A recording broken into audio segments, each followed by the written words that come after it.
magnifique.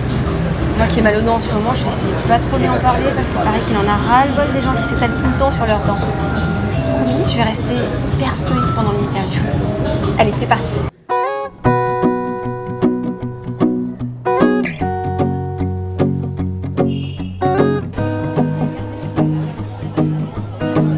Je m'appelle Olivier Gage et j'ai une particularité, c'est que je suis chirurgien dentiste, toujours en activité.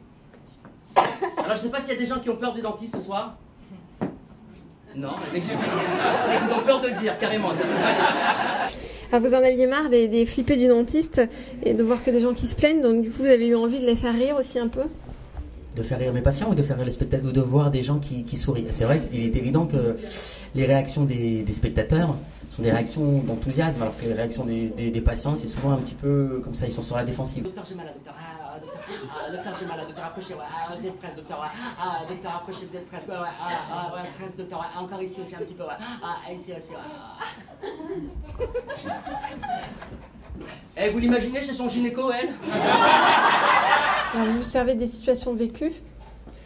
J'observe autour de moi et il faut que toutes les scènes, il faut que tout ce que je dise sur scène, ça fasse un peu écho à des scènes de notre vie quotidienne, de façon à ce que le spectateur il se retrouve. Et souvent dans la salle, j'entends ah oui, ça c'est vrai. En fait, c'est la crème que j'utilise. Quel âge me donnez-vous? Ah non, je sais pas donner d'âge. Non, franchement, là, je sais. Allez-y, monsieur, quel âge me donnez-vous? Non, vraiment, je sais pas donner d'âge et encore moins une femme. Ne me faites pas les couilles!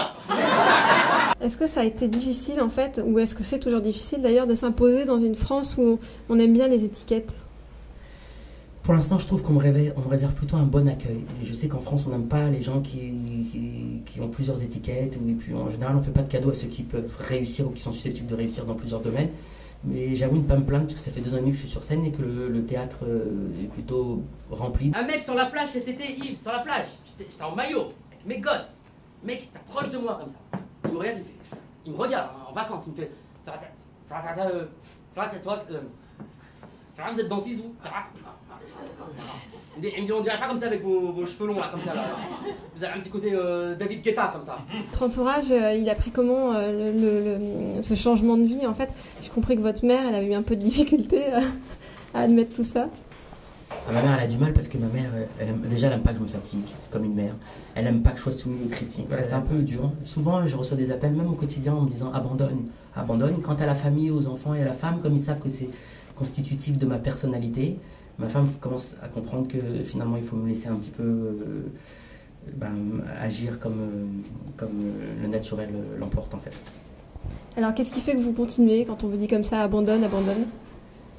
C'est parce que je prends toujours plus de plaisir et que je sens que je commence à arriver à une maîtrise enfin, on est évidemment en toute modestie, je pense qu'on apprend toute sa vie, mais maintenant j'ai le sentiment un petit peu d'avoir mûri et de maîtriser un peu mieux l'exercice de la scène, et je pense que c'est dommage après avoir accompli tous ces efforts d'abandonner au moment où je peux commencer à recueillir les fruits de toute cette cet acharnement, ce travail, ces angoisses que j'ai pu connaître en 2 ans et demi. Donc là maintenant je commence à arriver un peu à prendre véritablement du plaisir et à maîtriser l'exercice, et je trouve que c'est un peu dommage d'abandonner à ce stade. J'aime vous lire sur Facebook, j'aime vous lire sur Billet Réduc et autres. Bon, par contre, si vous n'avez pas aimé, on en parle gentiment à la sortie. Vous n'avez pas besoin d'étaler vos sentiments sur la place publique. Il y a aussi des gens du métier qui s'intéressent à vous, comme Smaïn par exemple, qui était dans la salle ce soir. Ça a été un bonheur. Je sais qu'un ami m'a amené Smaïn. Pour moi, c'est une référence. Pour moi, j'ai ri devant Smaïn et je pense qu'il est précurseur dans ce métier. Et donc, de le savoir dans la salle, j'avais le trac en rentrant. Mais voilà, c'était un honneur. Et après, en plus, il a aimé, donc c'est un double plaisir. Alors, vais-je encore avoir le temps d'aller me faire soigner les dents chez Olivier Gage, ou va-t-il définitivement laisser tomber son métier de dentiste pour le one-man show? À suivre au prochain épisode.